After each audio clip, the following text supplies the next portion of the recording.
नमस्कार बच्चों, Kaushik online classes channel पर आपका स्वागत है। ये हमारा संस्कृत व्याकरण विधि कक्षा 9 एवं 10 की पाठ्य पुस्तक का छठा अध्याय है, उपसर्ग। इससे पहले हमने जो 5 हैं हमारे पाठ, पाँचों को हम कंप्लीट कर चुके हैं। जिस बच्चे को देखने हैं वो प्लेलिस्ट में जाकर व्याकरण विधि नाम से प्लेलिस्ट बनी हुई है हमारी, वहाँ पर उसे देख सकता है। और कोई परेशानी है, किसी बच्चे को कोई समझ नहीं आ रहा है, तो वो उसको वहाँ पर कमेंट सेक्शन के अंदर लिख सकता है। तो यहाँ पर हम उपसर्ग के बारे में पढ़ेंगे। सबसे पहले देखो, धातु रूपों तथा धातुओं से निष्पन्न शब्द रूपों से पूर्व प्रयुक्त होकर उनके अर्थ का परिवर्तन करने वाले शब्दों को उपसर्ग कहते हैं। क्या यानी कि उपसर्ग कहाँ प्रयोग होते हैं? धातु रूप जो हमने 5वें अध्याय में पढ़े हैं और शब्द रूप जो हमने चौथे अध्याय में पढ़े हैं, उनसे पहले प्रयुक्त होकर उनके अर्थ को वो बदल देते हैं। ठीक है, परिवर्तन करने वाले शब्दों को उपसर्ग कहते हैं। जैसे श्लोक दिया गया सामने, उपसर्गेण धातुवर्थो बल्याद अन्यत्र नीयते प्रहारा आहार संहार विहार परिहारवत। की देखो यहाँ पर हमारा हार के सामने हमने लगाया है उपसर्ग। जब प्रय उपसर्ग लगाया तो वहाँ हमारा प्रहार बन गया। जब प्रय उपसर्ग प्रयोग किया हमने तो क्या बना? प्रहार। देखो यहाँ पर। और अगर हमने सय उपसर्ग लगाया सम, तो सब क्या बन गया? संहार। जब वी लगाया विहार, परी लगाया तो परिहार। तो यहाँ पर जैसे प्रहार होता है, प्रहार करना, संहार होता है, विनाश करना, विहार होता है घूमना। इस तरह से वो पूरे अर्थ को बदल देता है। उपसर्गों के जुड़ने से पद का अर्थ जो है वो बदल जाता है। यथा हार शब्द का अर्थ माला होता है, परंतु जब उसमें हमने प्रय उपसर्ग लगता है तो शब्द बनता है प्रहार। इसका अर्थ क्या होता है? प्रहार करना, मारना, चोट करना। उसी प्रकार आ उपसर्ग लगाने पर हार को क्या बन जाता है? आहार। आहार क्या होता है? भोजन। आहार का अर्थ क्या होता है? भोजन। देखो कितना अर्थ बदल गया। वहाँ प्रय लगाया तो मारना हो गया और आ लगाया तो भोजन हो गया। इसी प्रकार यदि हार शब्द में हम सम उपसर्ग जुड़ता है तो संहार होता है। संहार का क्या अर्थ होता है? नष्ट करना, विनाश करना। परंतु उसी शब्द में वी उपसर्ग लगाने पर विहार शब्द बनता है, जिसका अर्थ होता है घूमना फिरना। इसी तरह परि उपसर्ग लगाने पर परिहार शब्द बनता है। देखो एक ही उपसर्ग, एक ही शब्द की बात कर रहे हैं हम, लेकिन उससे कितने अर्थ हमने उपसर्ग से बना दिए हैं। तो इस तरह से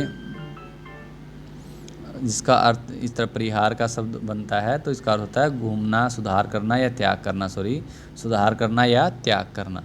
इस प्रकार हमने देखा कि अलग अलग उपसर्गों के जुड़ने से शब्दों के अर्थ में परिवर्तन आ जाता है। उपसर्गों को स्वतंत्र प्रयोग नहीं होता। उपसर्ग जो है वो स्वतंत्र अकेले प्रयोग कभी नहीं होते। उनका हमेशा शब्द रूप या धातु रूप के साथ में प्रयोग होता है और वो उनसे पहले आते हैं। ये ध्यान रखना। हमारा उपसर्ग और जो हमारा अगला अध्याय होगा प्रत्यय, तो उपसर्ग जो होता है वो पहले आते हैं और प्रत्यय जो होता है वो बाद में आते हैं। तो अब देखेंगे उपसर्ग प्रयोगेण शब्द निर्माणम, कि यहाँ पर हम उपसर्ग के प्रयोगों से शब्द निर्माण देखेंगे। जैसे प्रय से प्रभवती, प्रकर्षः, प्रयत्न, प्रतिष्ठा। ठीक है, एकस्य पदस्य वाक्य प्रयोग है। गंगायाः हिमालयात् प्रभवती। गंगा जो है वो हिमालय से निकलती है। परा से क्या हुआ? पराजयते पराभवती। सैनिक है शत्रुन पराजयते। जो सैनिक है वो शत्रुओं को पराजित करते हैं। अपहरति अपकरोति। चोर है धनम अपहरति। चोर जो है वो धन को हरण करता है, अपहरण करता है। संस्करोति संगच्छते। अध्यापक छात्रम संस्करोति। अध्यापक जो छात्रों को संस्कारित करता है। तो इस तरह से यहाँ पर हमारा ये वाक्य निर्माण है। इससे आगे है अनुगच्छति अनुकरोति। शिष्य है गुरुम अनुगच्छति। जो शिष्य जो है गुरु के पीछे चलता है। अनुकरोति होता है अनुकरण करता है। उसके बाद है अवगच्छति अवतरति। राम है भवंतम अवगच्छति अवजानाति वा, कि राम तुमको जानता है। निर्गच्छति या निराकरोति। प्राचार्य है कार्यालयाद निर्गच्छति। जो प्राचार्य है वो कार्यालय से बाहर निकलते हैं। निष्कारणम निसरति। सर्प है बिलाद निसरति। जो सांप है वो बिल से बाहर निकलता है। दुस्त्याज्य या दुष्प्रयोजनम। स्वभाव है दुस्त्याज्य भवति। स्वभाव जो है वो मुश्किल से त्याज्य होता है, कि हम अपना स्वभाव जो है वो एकदम से नहीं छोड़ सकते। दुर्बोध्य या दुर्लभ है। अयम गूढ़ विषय दुर्बोध्य अस्ति। ये जो गूढ़ विषय है, गहन विषय है, वह दुर्बोध्य है, मुश्किल से जानने योग्य है। वि विजयते विहरति, धर्म है सदा विजयते, धर्म की हमेशा विजय होती है।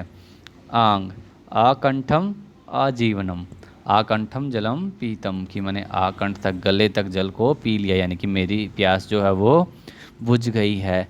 नी निगद्यति निपतति, पुत्र है पितरम निगद्यति।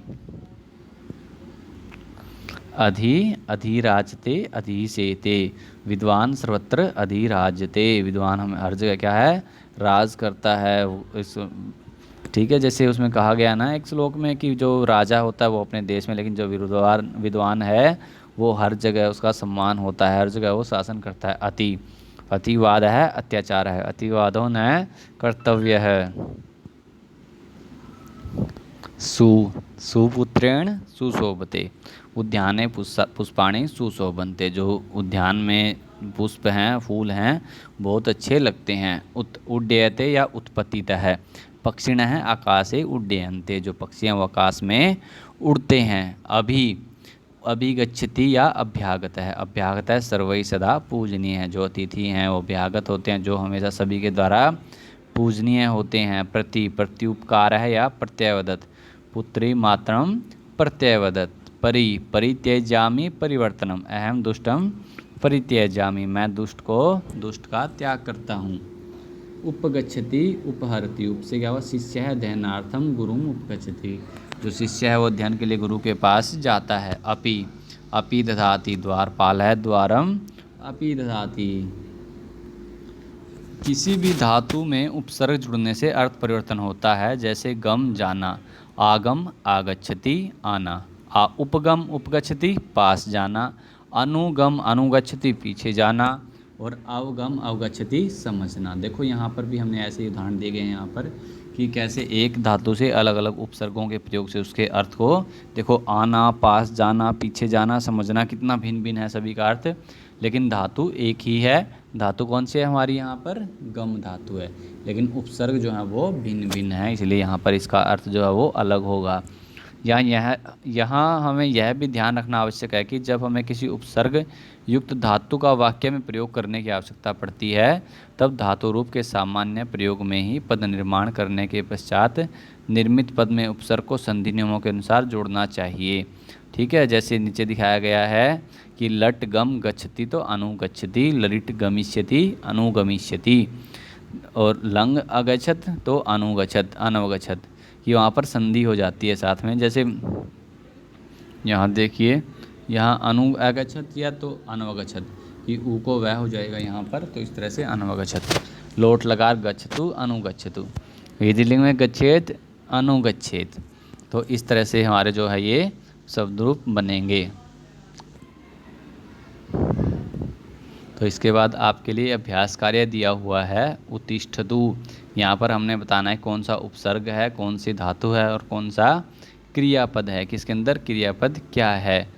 निर्गच्छन निस्सरतु संवदन्ति प्रत्ययवदत् सुशोभते विशिष्यते अनवक्रोत् प्रसिदामि अवागच्छत् उपविशामः तथा उत्थास्यामः उन्नयनम अपाकर्वन् विजयते या प्रभृत्युष्यति। उसके बाद है शुद्ध चुनकर हमने एक, वहाँ पर हमने अर्थ, यहाँ पर हमने एक को अधिक स्थान के अंदर भरना है। तो हम ये अभ्यास करने का प्रयास करेंगे। जिस भी बच्चे को समस्या है, जिस भी प्रश्न में, ये नहीं कि पूरे उसमें समस्या हो, तो वो वहाँ पर हमें उसको आंसर में भेज सकते, कमेंट सेक्शन के अंदर उसको भेज सकता है। ये आपके सामने अभ्यास है पूरा।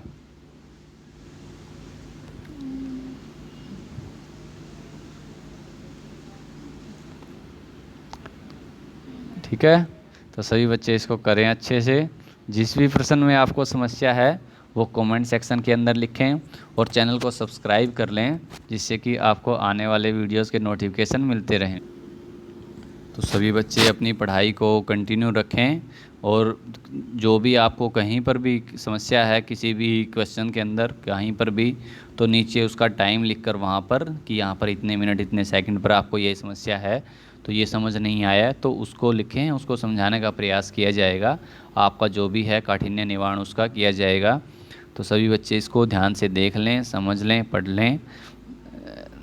धन्यवाद।